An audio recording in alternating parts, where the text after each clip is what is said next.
And we're live. Got it. All right, fantastic. Good evening, everybody. This is Paul Blodgett speaking. I'm here with World Cup experienced goalkeeper, World Cup champion, Saskia Webber, who I actually had the opportunity of training at Rutgers University when she was there. And you can see from back then that she was going to go on to do wonderful things. And so we're very, very happy to have Saskia on board. And you guys are very fortunate to have somebody of her expertise and experience. She explains things extremely well. And so I hope you aren't afraid to ask her any questions, because she's got, believe me, she's got the answers. And Michael Zauzig's with us as well. He's the goalkeeper coach, assistant coach at Carnegie Mellon, very high level Division III women's program. And Michael knows his stuff for sure. And Michael's done a tremendous job of putting his presentation together in PowerPoint. And we worked together in last January on the collegiate programs sessions. We worked well together, so we wanted to work together again. Now to have Saskia on board, this looks like a triumvirate here. It's going to be pretty special. So we're going to get right into it. Go to the slide, please, Michael. Yep. Okay, GK, what we're talking about is GK's role in possession. This whole month, we're going to be talking about the 4 phases of the game and the goalkeeper's role in those phases. The first phase is going to be possession tonight. And then going forward in future sessions, we talk about the goalkeeper's role in defending, and then the goalkeeper's role from attack to defense, and conversely from defense into attack. So being the goalkeeper's role in possession, it involves understanding what we call transitional moments in the game. And I would like to see if somebody out there could answer a question for us. What do you think? What does transition mean? What is a transitional moment in the game? Anybody? Listen, young kids jumped on this right away, you guys. Let's go.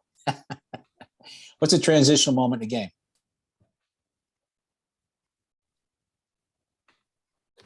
Jared, I'm coming at you right away just because your screen's on, which I also greatly appreciate the fact that you have your screen on. So when we restart the ball, so ball goes out of bound, so it's going the other way, or when the ball changes possession. Very good, right? Anytime the ball is moving, the one that we added a couple here. Well, restarts is one. What are the different types of restarts, Jeff? Give us examples of restarts. Am I on? Jump in. Jump in there. It's a restart. Come on.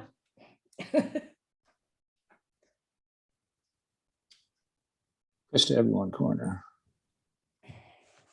Who's that? Okay. Who's just on? Jared? Who said that? Kendall? Yeah. What'd you say? I said goal kicks. Love it.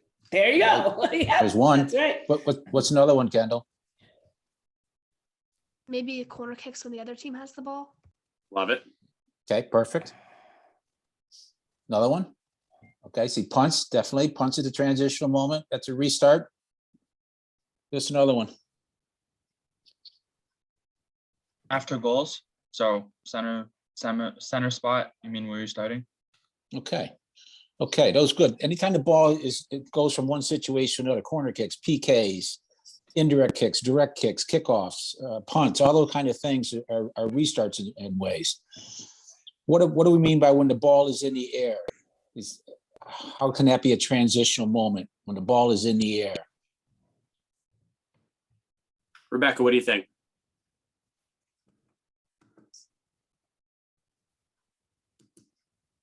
The ball's in the air. Yeah, when would the ball be in the air? In what situations? When somebody kicks it. Say again? Right, just give us something more specific though. Like a shot? How about you as a goalkeeper? Why might it find itself in the air? Like a shot? Okay, how about if you have the ball at your feet? Why might you put it in the air? To get it up the field. Okay, give me a situation. Give me something more specific.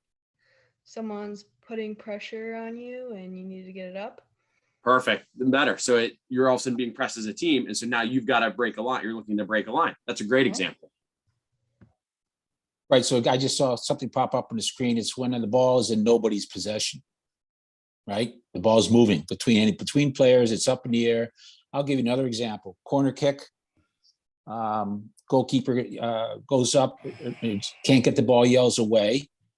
Defender heads the ball goes up in the air. Is that a transitional moment when the ball's up in the air there? Jared? Jared's saying yes. You could say yes. Don't be bashful, young fella. Okay, yes, it's a transitional moment. And what can break down there, Jared? What can happen if that ball's up in the air? What can break down? Why can go ahead? Sorry, I was just saying that you mean the ball's in the air, so there's many factors on it other than you mean just like pure like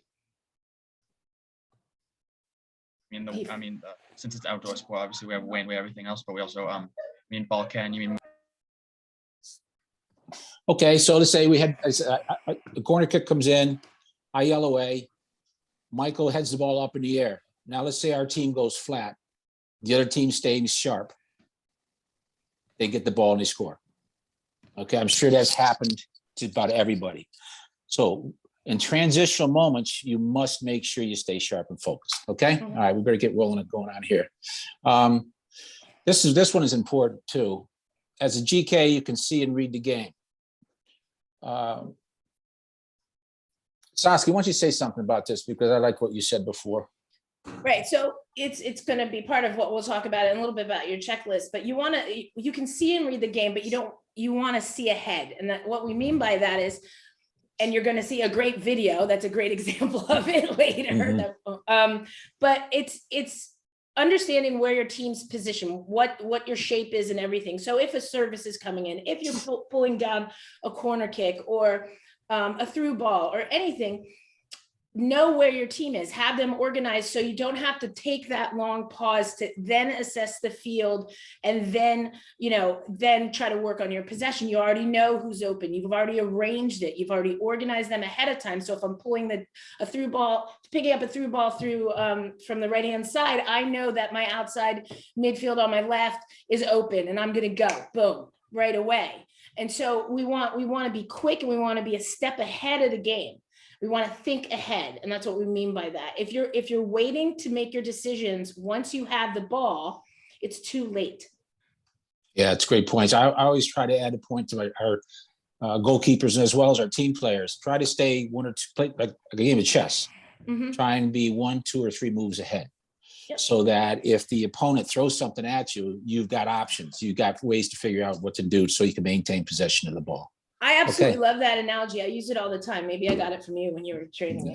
But it is playing chess. We are manipulating. And so when you're a great chess player, the moves that you make are a means to an end. So this move isn't the only move. It's I'm going to do this, I'm going to do that, because down the road, this will be open. And that is how we manipulate in transitional moments. So you'll see it all in the videos. Yeah, great point. Well said. All right, let's go on to the next one, Michael. And guys, what we want you to understand is, you may say, wait, our topic is in possession. We're talking about transition. And it is, and that's also coming later in the month. We have to understand that we have to be prepared for that. And so that's why a lot of this will get more tailored in possession as we go. But we want to hit transition as well first, just in your mind to think, okay, when we're in possession, you understand we're one mistake away from losing it. And what is our attacking shape? And these are all factors that we'll get through as we go. So jumping into the next slide here, and we're going to connect this back. And a little of these, we're going to go a little quicker with you guys than we did with the younger group, because this is a little bit more review for you, but it's how the game connects. And that's really important for us. So here it's, what are the 4 pillars? And like we said, there might be a 5th where you might add social in here, but we want you to understand in possession, how each one of these connects back. For example, the technical ability. Your technical ability is going to define your ability to play in possession as a team. And when you think about it, your technical ability directly translates to your distribution. So if I can play a 30-yard ball versus a 60-yard ball, that changes what I and my team can do. My tactical understanding is going to be critical. Can I read the danger? Can I see it? That chess idea. If I can't, chances are we're going to get caught in a bad moment. Obviously, physically is something that we can't control. How big are we? How fast or how strong? We can work on it. but it connects back to the tactical side of if we can really have the right mentality psychologically and have the right understanding tactically, it's going to be able to make up for that. And that's something we want to go. And then obviously we're going to talk about mentality a little bit, which comes to the psychological side, but when it comes to the technical side, can we minimize mistakes? I talked to our goalkeepers a lot of Carnegie and Mellon about make the save you're supposed to make. And when it comes to distribution, it needs to be 100% pass. You need to know that you're going to connect that pass, and you have to understand your own abilities, which we'll talk about as we go. Obviously, studying and enhancing the game.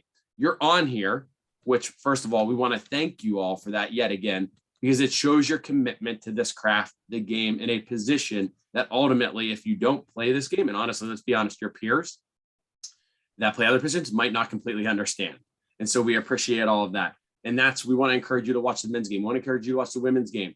And for the three of us, naturally, we want to encourage you to watch the college game because that's what we do. And for a lot of you, that's where you're trying to get to. And then last, psychologically, that's the mental side of it, of being locked in, being concentrated, understanding if mistakes happen, understanding game management, all things that we're going to hit throughout this presentation. Coach Paul or Saskia, anything you want to add before I move to the next slide? Yeah, physical, you do have control of it if you look at physical in the sense of your presence. I love that. Of your presence. So not necessarily your size or anything, but your presence. So that's your positioning. That's your presence on the field so that your team knows where you are, the other team knows where you are, and you're physically taking up the space on the field. And that's incredibly important. Yeah, brilliant, Saskia. Your presence relates directly to your capability of being able to keep the ball in possession. Your movement, your communication.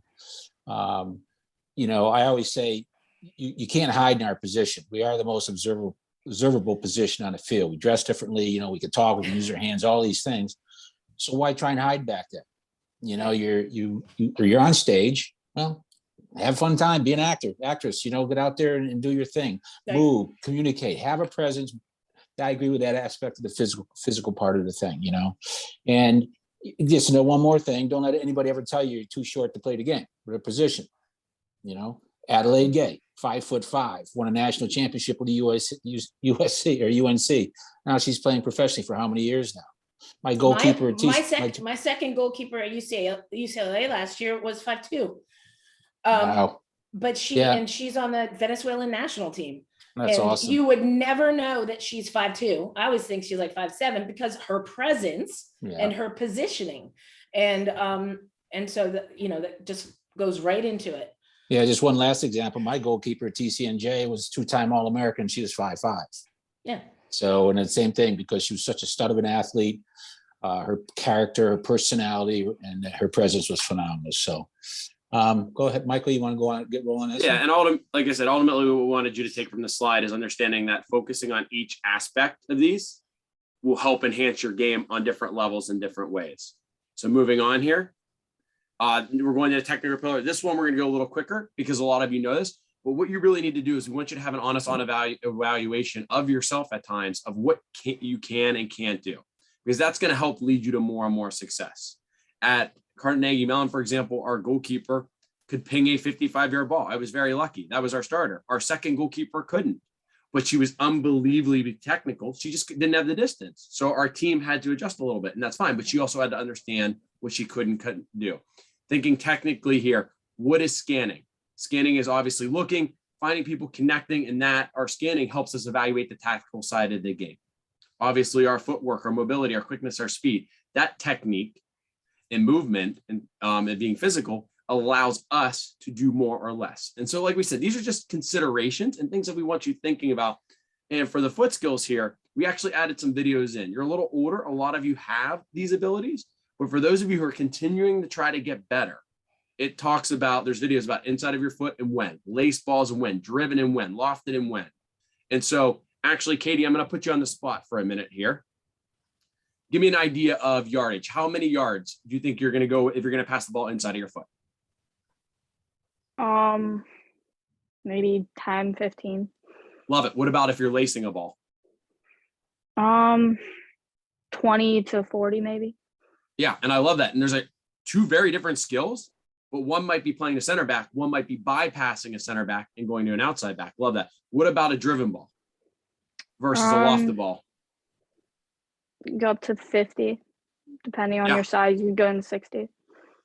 Yeah. And once again, now we're trying to break lines. We're trying to bypass. And for me, what I talk about a lot is the driven ball is typically probably now, instead, just like lacing it, we're good technique, but we're going off the ground, obviously. And then lofted more often than not is probably if we're under pressure a little bit more, because ultimately, if you allow that space and time, a player's going to get closed down. So can we recognize the moment, and do we have the technique in which to implement it? And then obviously we've got some bowling and overhead throwing. And that's obviously, as you get older, you're going to learn the ability to distribute from your hands. And as you are learning now is critical. We'll have that in a clip coming up. So we'll move on to the tactical side here. If Coach Paul, you want to jump in and we'll talk tactics here quickly as we continue to move on. Yes, question for you. Maybe I'll do it more by a question. The ball is in the opponent's 18, so you're attacking third of the field. As a goalkeeper, while you're in possession and your team is attacking the other end, where would you stand? Somebody give me an example where you would stand. You all play the game, right? Come on. Where would you stand if the ball's in the other 18? I'm usually about like 10, you mean maybe probably like 30 like about 20 yards outside of my 18, just because personally, I mean, obviously it comes with, you mean, like how you feel with your movements in terms of like getting back, getting forward. But personally, me, I'm comfortable with that. So I'm comfortable. Why would you be comfortable saying, stay, okay, say about between your D and your D, standing between the D and your circle, it's about the 35-yard line. That's kind of like the measure of where your defensive third begins. If you're comfortable standing there, what advantages do you have by standing there? I'm so funny. I feel like answering all the questions. I'm like, oh, pick me. All right, let's do this. Let me break it down this way. Communication-wise, why is it advantageous for you to stand in that space when the ball is in you're attacking third? Why does that help you with your communication? You guys communicate? Obviously not at the moment. In the game. Kendall, we heard from you earlier. Jump in now. Help us out. I think standing in like the third where around the 50 is, you probably also see clear, but also easier to communicate. Very good. What do you mean easier to communicate? I like that. That's what I was looking for. Why is it easier? More people in the field can hear you. That way it's easier to direct them. Okay, question for you. Great answer. Perfect. Okay, but another question for you. If you're standing where you say you are and your backs are on the midfield line, do you have to yell at them or can you talk to them? Probably talk to them since you're closer to them.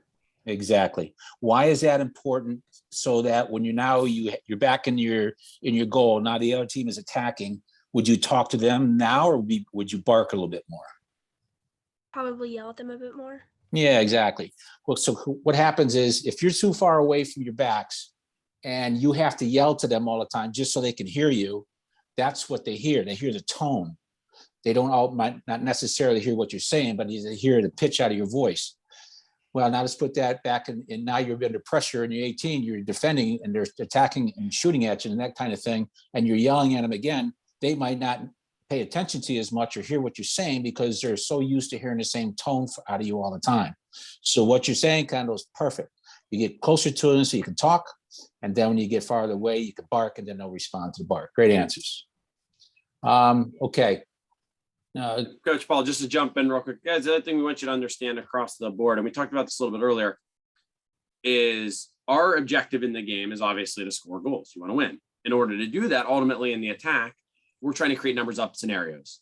When you as a goalkeeper get involved, have the technique and the comfort to do so, you now create a numbers up scenario, whether it's 4v4, 5v5, 77, 99, and low numbers is easier. And a 5v5, when the goalkeeper gets involved, well, now it's 5v4 or it's 6v5. So when you have that ability, so just like as Coach Paul said there, if you're willing to play outside your 18, in a transition moment, you've taken space away.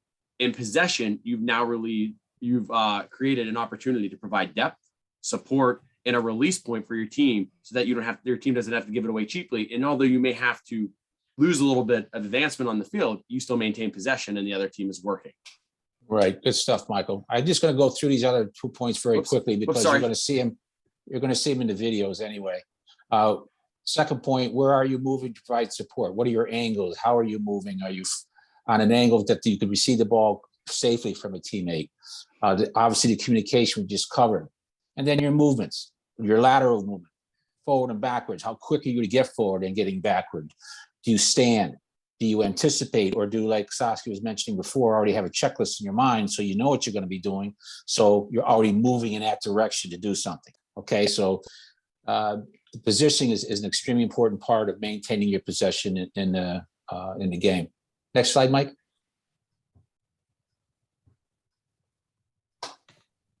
And then this is just jumping into our transition moments here a little bit, guys. And like we said, you'll get a lot more of this. There's going to be a whole weekend on this, but it's all interconnected. And so we just kind of wanted to get back to this for a moment. Everything we do, our positioning, our communication, everything we do in possession is built around the idea of what happens if we were to lose it. That idea, as Saskia mentioned, that checklist, that idea of the chess game. Can we think ahead? And we're going to be very critical. The more advanced you get, and especially we'll use Saskia's level at UCLA, games are won and lost in transition moments. If we're set at Carnegie Mellon defensively, we feel very good about it. We don't feel like anybody's going to break us down. If we have great attacking shape, it's very hard for teams to get it. But if we give it away cheaply, goals are won and lost. When I was at Duquesne 2 years ago, 40% of our goals came from transition moments. And we found out they were coming from turnovers in the final third. So that means we had possession. Our goalkeeper was high. We had an incredibly large, expansive shape. In those moments, as a goalkeeper, that's where that focus comes in. And we're gonna talk about that, the communication and this focus below, and that concentration. Because if you lose focus, if you're not connected, things can go horribly, horribly wrong. And that's, for example, if the ball's on the right side of the field, and you see that in the video. Are you communicating with your outside back, or your left outside, or your outside back on the left to slide in case there's that transitional moment? So although we are in possession, we have to be aware of what if.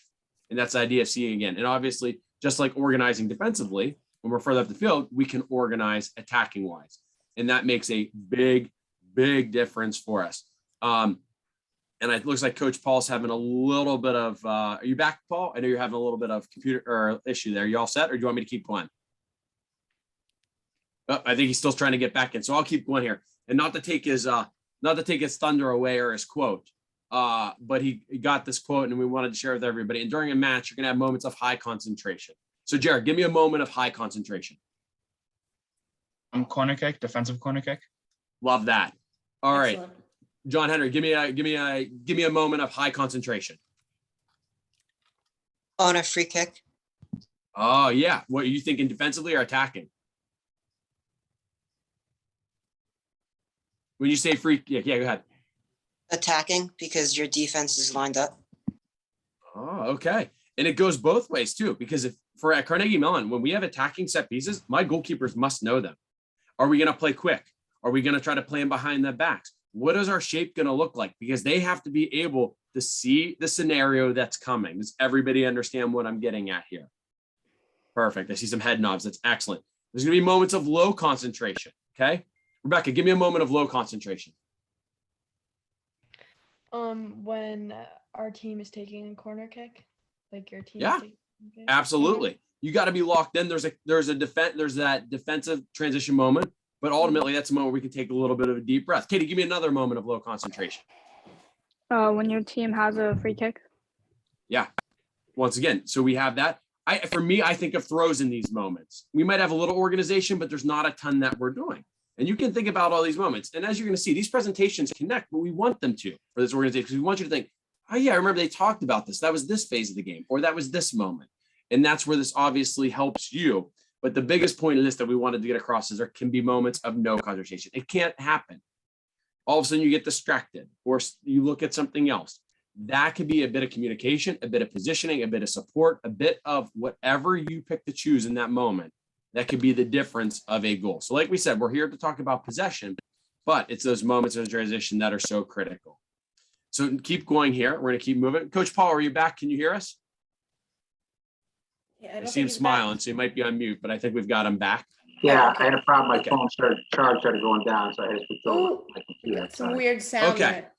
Yeah, it's my We got a little feedback from you, but we'll keep moving here. So in possession moments, and this is where it gets really critical because, and this is like we said, the meat and potatoes of this. But there's a lot of factors that we have to consider. And I think at times we think, well, we have the ball or we don't. It's not that simple. Where do we have the ball? Are we in the defensive third? Are we in the middle third? Are we in the final third? That adjusts your, like we said, that adjusts your communication, that adjusts your positioning, that adjusts your technique, that adjusts the risk and reward that your team can take. And we also have to, what we'll get to later, think about game management. When in the game are we? What minute are we in? What is the score? There is a lot that has to be processed by you, and you've got to be the one to think about it. What about goal kicks? Are we a team that builds? Are we a team that goes long? And for example, for a lot of you, as you're getting close to college now, you have to be thinking about, does my technique, going back to that pillar and going back to that slide, does my technique allow me to build and play long?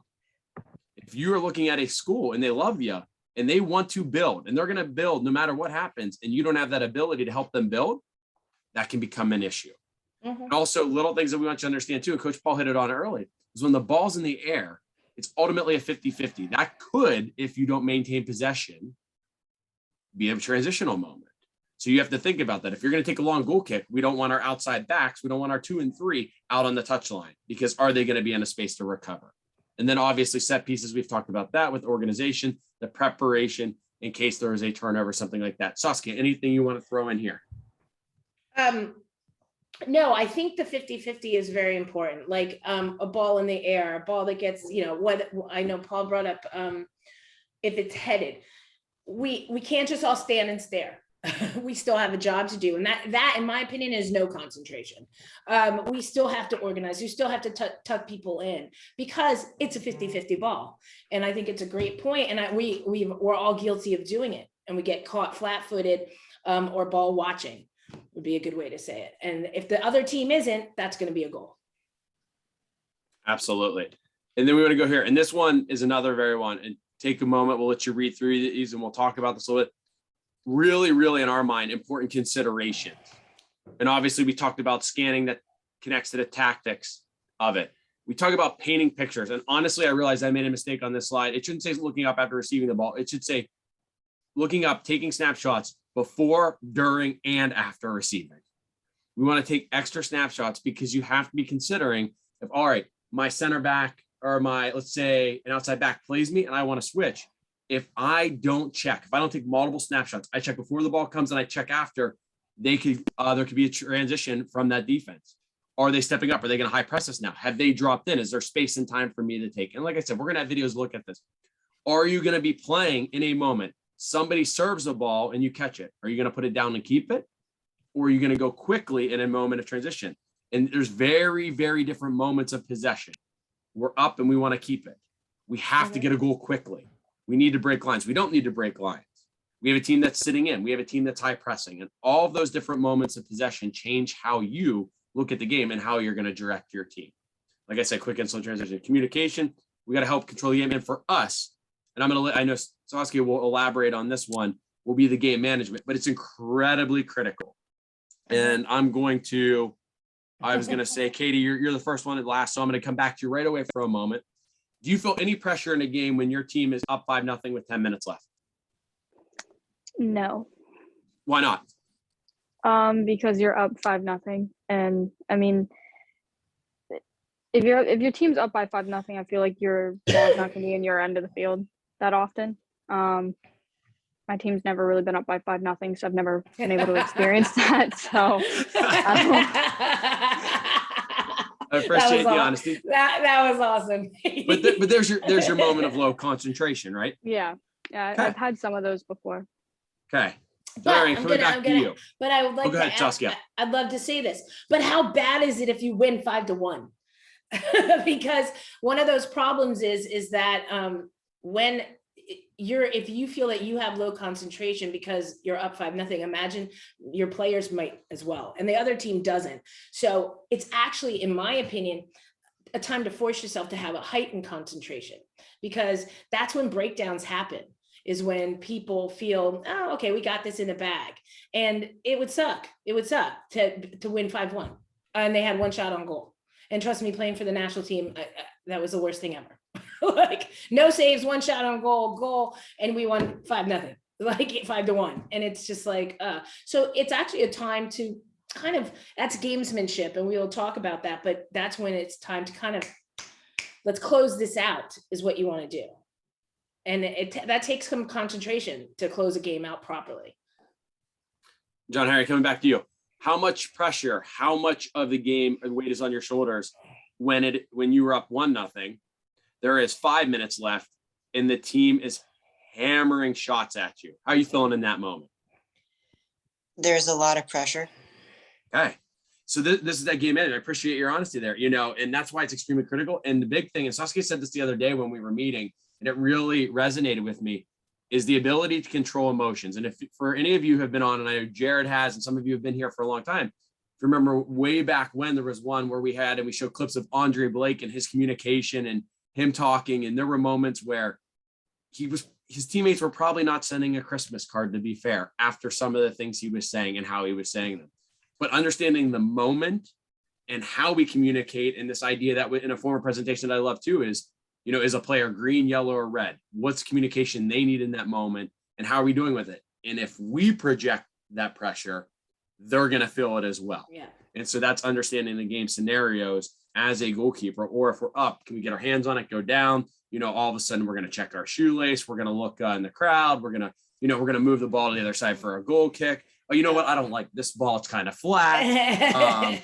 Oh, I'm sorry. There's a second ball on the pitch. I'll just stand here and wait. Oh, you're going to give me a yellow. I don't really care. We're going to absorb more time. So these are all little things we want to think about.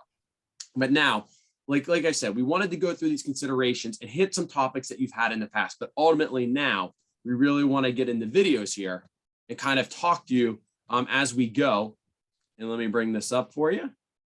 Katie, I can see you. Can you see my video? Okay, perfect. Thank you. A little nod there.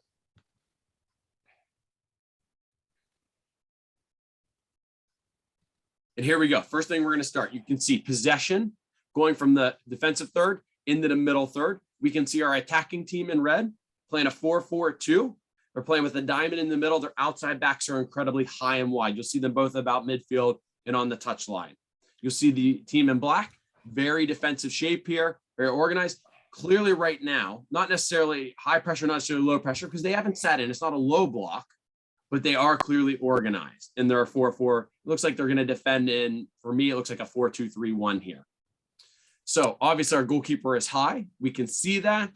And now we're going to let them make that decision. So if they're going to give us space, we're going to take it. This is one of those technical pillars, or part of that technical pillar of the ability to dribble. And going back to the idea of dribbler, we don't need you to be Messi. We don't need you to be Ronaldo. In fact, we probably don't want you to be. But we need you to have the confidence on it to be able to take that space a little bit. Because if you have the confidence to do that, you have probably the confidence to do what he does next year. And right now, we're just painting a picture of what are our options. His head is up. He's scanning. He has the ability to play right, left, into the middle, or over the back line because of his body shape as well. He goes, all right, you're not going to step. Boom. One ball. We've gone out wide. And now look at what we've done. We've broken a line. If you can see my cursor, 1, 2, 3. We've broken a line of 1, 2, 3. And because our goalkeeper was willing to play higher, was willing to give us a numbers up in possession, we had the technique to do it, we have now created a chance in the final third, an ability to potentially get in. We'll see what happens. And I said this, what as goalkeepers, what should you, their goalkeeper hasn't checked out. He's repositioned himself. He's dropped back now that he's come up and served the ball. But what should you be doing right now as a goalkeeper? What would you be doing if this was you? Katie, what would you be doing right now as a goalkeeper? Look where the ball is, look at the pressure on the ball and everything. So what do you think is important? I would be staying up a little bit higher and trying to stay connected with my backs after I lofted that ball up in there, just in case they need to work it back and switch it around the field. Okay, what would your communication right now be? I would be trying to communicate, seeing if anybody was open, trying to see if my back could move up or not. Just trying to see if there's anything open, like a through ball, if they need to switch the field or not. Okay, so what Okay, this is my, so what you don't want to do is to joystick your players right now and tell them where to pass it. Okay, but what you do want to do right now is organize this outside back on the bottom of the screen, who needs to be aware that if this ball is turned over, he's going to have to get on his horse and cover. Okay, so your communication in this situation this is what we're talking about seeing ahead.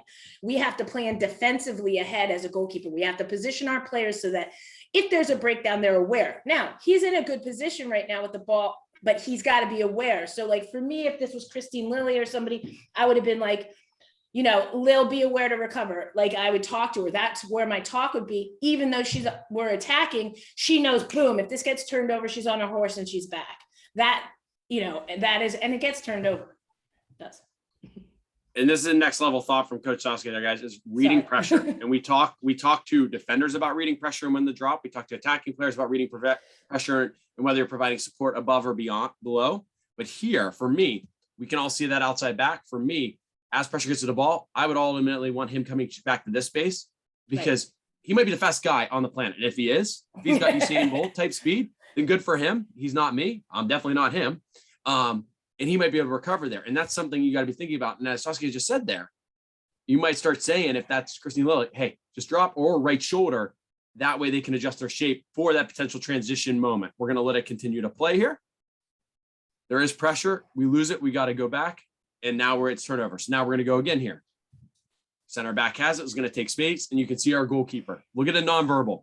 Hands up, pointing, checking, staying locked in. Our 6 right now is pointing. You've got our keeper as an option. Let's see. We go to our goalkeeper here. And what can we potentially do? Maybe a little more depth here would allow a little bit more space and time. But that's okay. They feel confident. We're going to play into the middle. Now, anybody notice? I'm going to play it again. What is our motion as soon as our goalkeeper plays it here? Somebody tell me what he does. John, can you see what he does in that moment? Oh, Sanjay, go ahead, man. Just saw it. It looks like he checks over to the ball in case they need him as another option. Love it. So he drops Perfect. off, changes his angle, and throws a nonverbal. You gave me 2 out of 3. Well done. Well And done, that Sanjay. Really well done. It allows us to keep going here. To keep possession, here we go again. Same thing you just talked about. There's communication. Look, we've got our attacking shape. Blacks are still holding it. Let's see. So we're going to look to play again here. Okay, so we go back to our goalkeeper, dropping off again now. Here comes pressure. This is a little worrisome moment here because, from my opinion, probably could have given a better support angle and a little bit more depth. Has to go first time back into our defender. Jared, I'm going to ask you right now. We haven't talked to you in a little bit. Tell me what changes in the game when you put the ball in the air versus keep it on the floor to one of your defenders. Could you repeat that? Sorry, my Wi-Fi. No, you're good. You're good. So what's the difference? So you're right here. He's going to play it to this outside back. It's a little chip. So what's the difference between playing it on the floor or giving a little chip?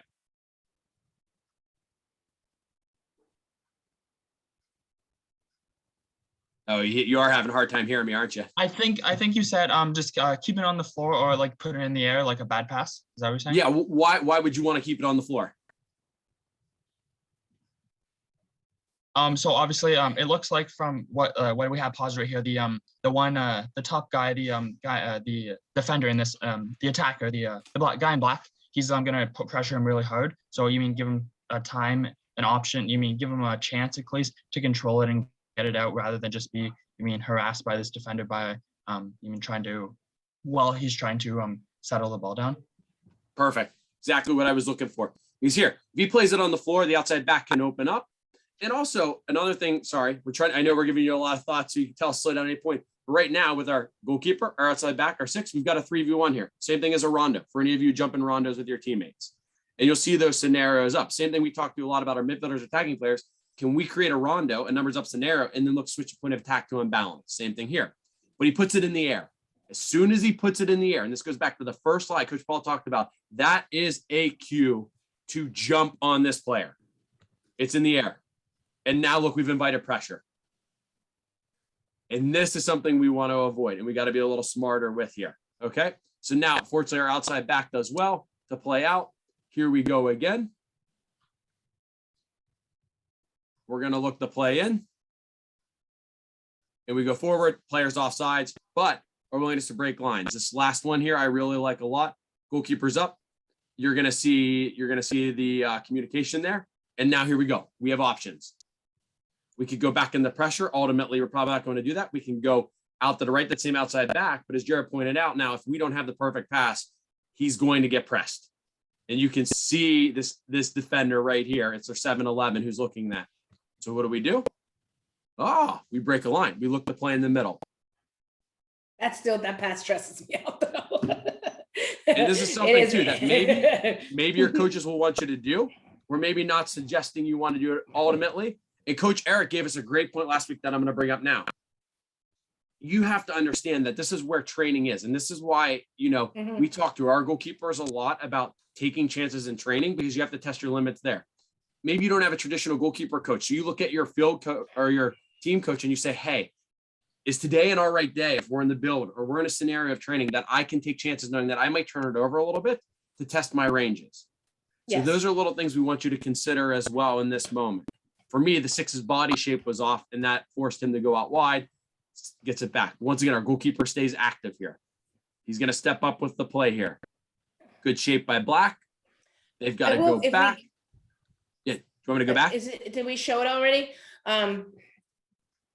Because I want to bring up what Katie had said. In this situation, when he gives the center back the ball, now it is time to tell your team, turn and look up to pass. So you're correct in this moment with telling your player what to do, because that player is facing you and he might not know he has space behind him. So, hey, right here. So tell him to turn. Right? Because if you don't, he might not know and he might go back. You still might be stuck in the back. So now that communication becomes imperative. And you're right about that. Like, okay, Bob, turn. I don't know his name. So that is the right time to use that and to tell them what to do. And here we go. So we find ourselves 15 seconds later. And once again, the goalkeeper has touched the ball on every point of possession, recognizing in possession how critical you can be to your team. The 6 has better body shape, in my opinion, but you also see a nonverbal, and you would assume there is a verbal, as Saskia just said, that comes from him. Because we provide it here and we give this communication. There's the point, turn. We've broken one line. Mm-hmm. He's able to turn. He's now able to break a second line. And because of this, we can see, and now we're in. And this all comes from our communication and our ability with our goalkeeper. So I'd like to ask the keepers a question. Sorry, I'm gonna have a little problem with my video too, or my audio. Can you hear me okay? Yep, you're good. You sound great now. How often does your coach practice these situations in training? Do they once a week, once every couple of weeks, a couple times a week? How often do you work on building out of the back? Anybody? Well, we do it 1 to 2 times a week. Okay, and how often? How long are those? How much time do you spend on doing it in those 1 or 2 times? Is it 5 minutes, 10 minutes, 15? Usually we do about 15 minutes and then we start small side scrimmages from that position. Okay. One thing we did at Rutgers when I was with the men's team is we worked on a game called Directional Possession, which involves goalkeepers not receiving the ball from one end, getting it up to the other end to the other goalkeeper and working it back to the starting goalkeeper. I remember that. Yeah, it's a great. It's a directional possession, and what it was. I trained with the men at Rutgers too. So yeah, that's how good she was, and she had the attitude just like the men too. Believe me. And the goalkeeper, if you can see this, if you look at the screen right now, the field would be the width of the 18, and the length of the field would be from one 18 to the other 18. You'd have one goalkeeper behind the 18-yard line at one end, and another goalkeeper behind the 18-yard line at the other end.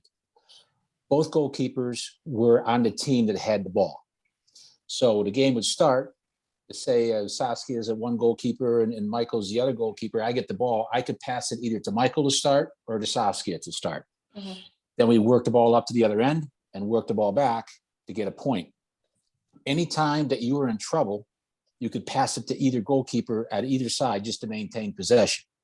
So what it did, it got the players actively looking for the goalkeepers. the goalkeepers moving behind that 18-yard line, not standing still, but they were actually moving to stay with the ball. Communication was great. You worked on inside the foot passes, lace balls, driven balls. It was a tremendous activity. And Sanjay, I like the fact that your coach is working that a couple times a week for at least 15 minutes, because it's a big part of our game now. We have to be able to understand what the cues are in the movements of your team, how you can, as in your communication, how you can move the pieces to get them where you want them. And then you have to move to support and keep things moving. So these videos are showing these fantastic. Now, of course, these are the highest levels in the world, in the leagues we're showing here. And some of these practices, maybe we wouldn't do at the club level, or even at least a Division III level. And some of the positioning, like what Saskia pointed out before, with that outside back moving way up. Because if you looked at that one part of that slide, they actually had 3 attacking players, and we only had 2 defenders back in that slide. Exactly. You know, and that's a very dangerous situation. So you should continue to look over these slides that we're showing you, and then if your coach is not preparing you for these situations, you should have a conversation with him, because coaches cannot expect you as goalkeepers or your teams to go into these scenarios and games and to perform without having practiced them. You got to be exposed to it. You got to be forced into making decisions. And that's one of the big words you guys have got to understand in building out of the back. You have to make decisions. The worst thing you could do is not make a decision. Even at your ages, if you're making the wrong decision, at least you're making a decision. And you will know over experience and time, okay, that didn't work out, I won't do that again. Then you do something else. That's how you learn. So if you are constantly afraid of making decisions and you're playing this position, you're going to struggle. So I always tell my keepers, listen, when we're scrimmaging, if we're playing a friendly, if we're just practicing, get out of your comfort zone, try things. If you make a mistake there, then, okay, maybe the coach might get on your case for it. But if you at least talk to the coach and say, hey, listen, coach, say, I'm going to try and move a little more back here. I'm going to try and do different things in possessing the ball. I may make a mistake, but I want to try it so I get comfortable with it and know what I can and cannot do. Okay, so you as goalkeepers have to kind of have that initiative, okay, to realize I'm not getting trained to do this. This is a big part of the game. We got to start training it. So try and have that conversation with your coaches if you're not practicing these situations. Sorry, I got a little long-winded there, but I thought I had something to say that was worthwhile. Oh, that's great. And like I said, we appreciate the insight there, Coach Paul. And like I said, we said it once, we said it again, take chances. Now, moving on here, we're going to talk about a different scenario, and I got to paint a picture and be aware that all 3 of us are going to get really amped up in a minute. But we talked about in possession in a moment, and you can see very sustained possession from those last clips, a team that was building very methodically and looking for more moments to break. But we also have to understand the moment we gain the ball is also a transition moment from defense to attack. Now as soon as we gain possession, we have it. The question is, what are we going to do with it? And this goes to a game management scenario with using a throw to change the trajectory of history. And so basically, this is from the 2010 World Cup. This is US men versus Algeria. At this scenario, we are now in stoppage time. We have to win or we go home. All 3 of us could probably tell you where we were. I was working a youth camp and watching it in an auditorium with 70 3rd through 6th graders. And I remember it vividly.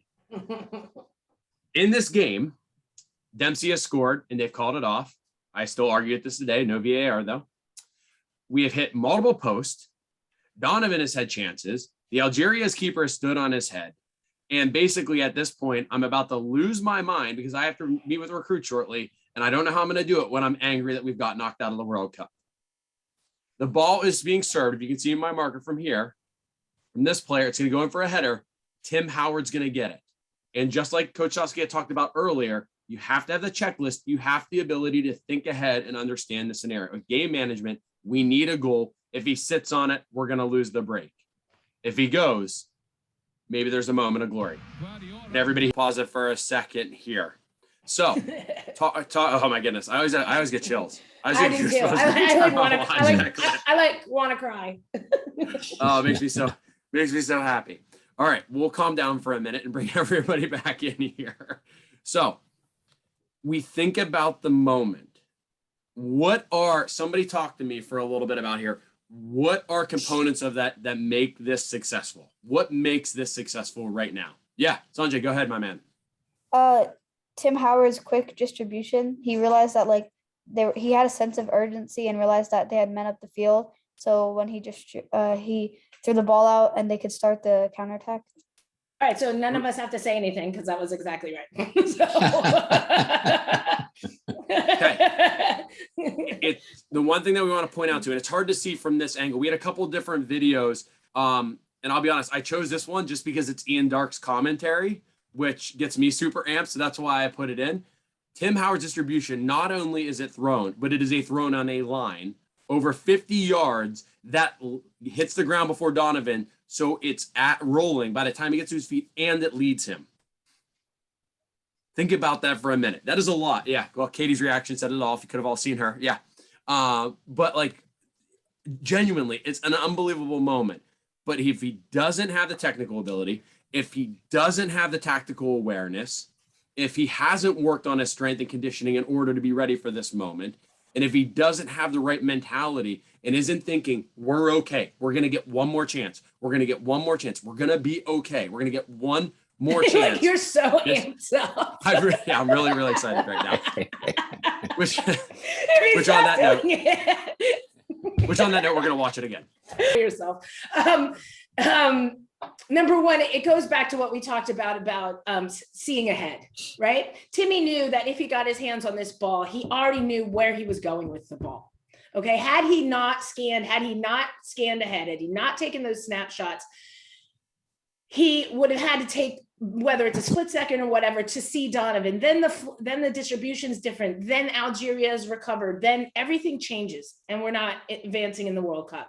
But because he already in his head is saying, oh God, if I get this ball, I know exactly where I'm going with it right away. And you can see that he's already running to throw this ball as he's catching it, because he knows what he needs to do with it. It's gamesmanship. He knows the urgency of it, but he also knows the proper thing. And this is something I come back to, and I love saying, we are not just defenders. We are the first line of attack. We are the first pass on attack. And this is it right here. This is a first pass on attack, and it's a great one. Yeah, great. That's a wonderful point. Now, I had the opportunity watching Tim when he was in Colorado. He played in Philadelphia, and I got behind the goal where Tim was, watching him warm up. And Tim practices those particular situations in the warm up. So did I. Yeah. And he would put somebody, whenever the ball came into Tim, whether it was a cross and it was going into a role where we came into possession, they would have players that go right out to the midline and the sideline and stand in those corners. Yep. And Tim would launch the ball. He'd either throw it out, he would practice kicking to the ball, so it would come on a perfect line, perfect drive to the person's chest or down into his feet. They practice it so much that when Tim got the ball, people just automatically went there. Yep. And it's just like Saskia says, now he went through his checklist. Okay, the person on the left wasn't open, or maybe I was on this side of the goal. He knew where to go. It was like practiced. It wasn't just by chance. They trained that type of thing. So absolutely. Yeah. Okay. So we'll move on to our next one here. Nope. Sorry, Landon. As much as I want to go again. As much as I want it to happen again. You got to move on. I just love your sheer excitement about it. So, and now to kind of connect it all back to you for a moment here, and let me get this. I'm sorry, I don't know why it's not going full screen here. Bear with me. This is David Winter's team, by the way. Dave Winter sent us this video. You can still see it pretty well. So there we go. This is a U14 match for everybody. So to connect it to you guys, same principle. Look at our starting position here. Look at our body shape. Once again, it's going to be a good little prep touch. Can go big, can go short. Body shape allows a lot of the game in the field to be said. The confidence and the technique, which has clearly been worked on more than this moment, to bypass and play out wide. Good recovery from our team in red here. And our goalkeeper doesn't just sit on his hands. He slides back across. Yet again, here we are. Good prep touch. And a big thing, and this is kind of a next level thing, is something we talk about too, and I didn't think about that. Saskia, you mentioned a little bit earlier. This prep touch out in front of his feet, if he takes a complete to his left, completely to his right or it's in his feet, it invites the press. Mhm. By being stepped out in front of his feet here, guys, you or girls, you can now kind of hold him up a little bit. That shows he has the confidence and the ability to make any decision he wants. So that forces our team in red to be a little bit more patient. Here we go. Michael, Keep it in. Michael, you do me a favor? Could you push it back up to when he passed hit the long ball out to the right side? And now, okay, now watch him as he's coming back. Okay, now keep it going, but watch the goalkeeper's head. What does his goalkeeper's head do here?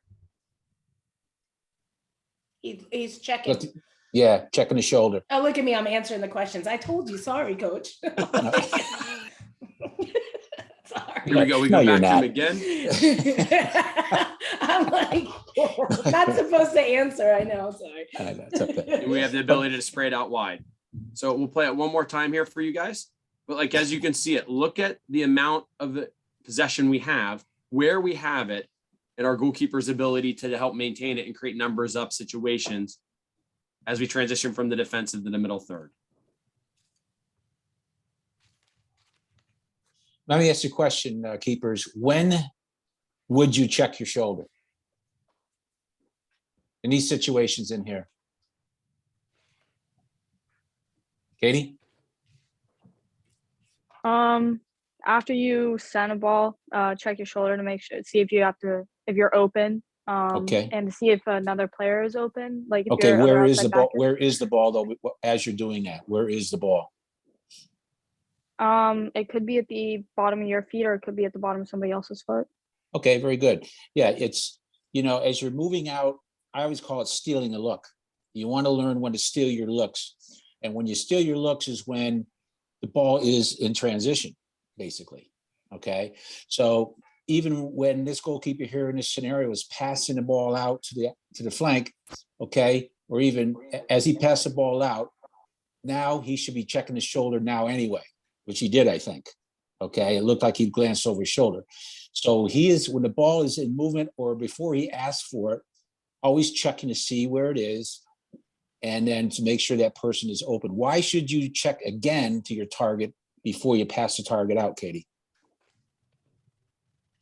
Could you repeat that real quick? My Sure. Wi-Fi is kind of going. That's okay. So you pass the ball out to the right side to say, okay, now you're shifting back.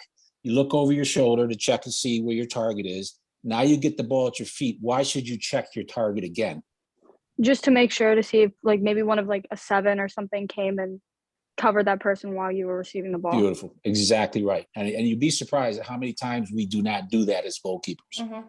So you look, you check your shoulder, make sure your target is on, you get the ball at your feet, set it up, check your target again, and then communicate and distribute. Well done, Katie. Thanks, Mike. Yep, absolutely. What we're going to do now. Oops, sorry, guys. Didn't mean to do that. Let me get back. Wrong button. Now we're going to get this next one. We're going to go back to a little higher level here. These are from our goalkeeper friend Tony in England. He's missed a couple of games. We'll watch through this. We'll watch through this once, and then we'll come back through and we'll talk about him. There's a lot at stake for Manchester United, particularly after that Chelsea emphatic win earlier today. It's harder to mount a case for City, except it's a Manchester derby and their fans will expect kind of... Verstegen for Barcelona. Here's that pass Saskia was like, I don't love. But once again, it's about what is your team and how does that work? But actually take a chance here. So we'll start over again. Coach Paul, you were talking about this again. Do you want to elaborate a little bit more on these as we go?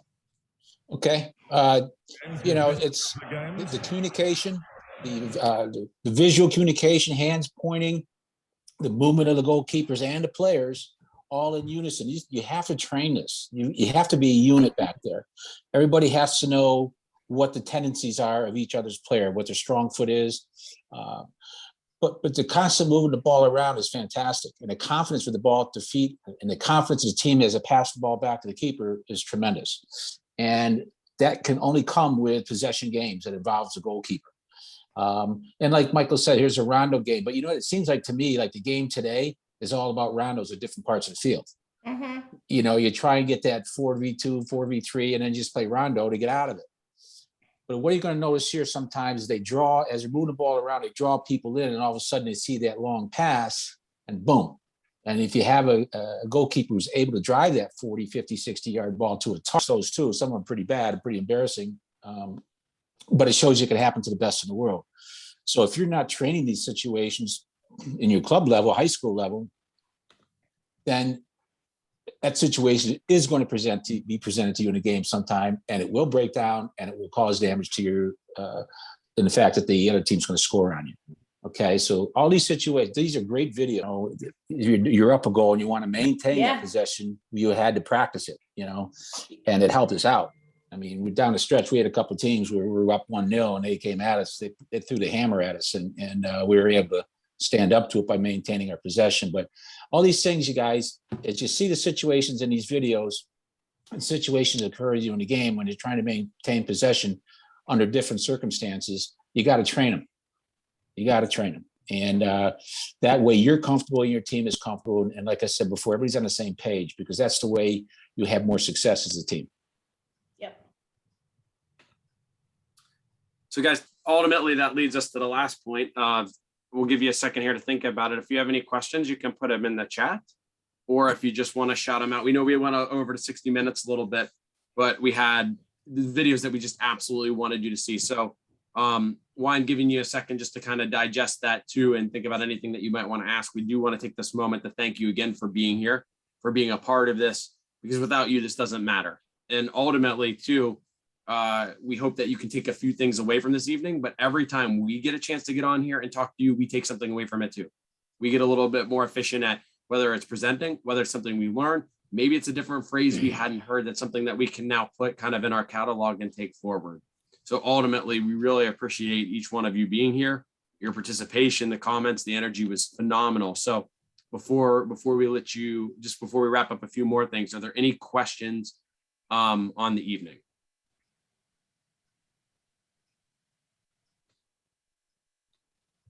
You want to ask Saskia about anything that she did in her experiences in the World Cup situations? I mean, you got somebody here that won a World Cup. I mean, that's pretty amazing, so pick a brain. She's been there. And if something comes up later and you think, oh, I should have asked her, they're going to throw up my email and stuff. You can find me on all social media. It's not up here, but it's just Saskia_Webber at Instagram, at Facebook and stuff. You can also shoot me and ask me questions there, or email me. All good.